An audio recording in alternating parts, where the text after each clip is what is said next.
Mga estudyante sa Senior High School sa Cabanatuan City, wagi sa World Robotic Olympiad. Atin silang kilalanin sa report.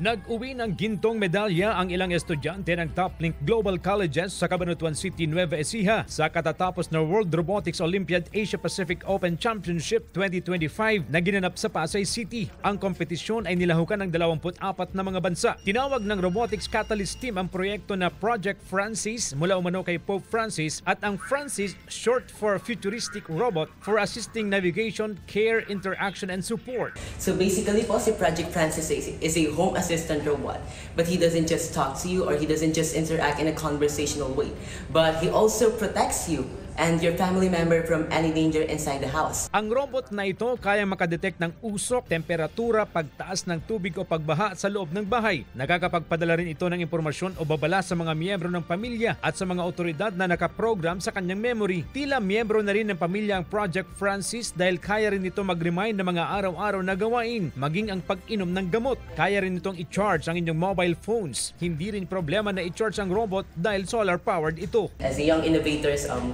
we created Francis not just to send it for competition, but also to solve problems po and to help us humans, to help us people.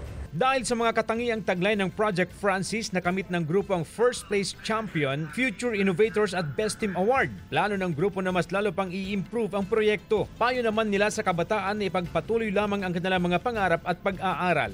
The edge of our team is we use the Arduino-based platform. So all of the materials we use purely made by our students. CJ Torida, One North, Central Luzon.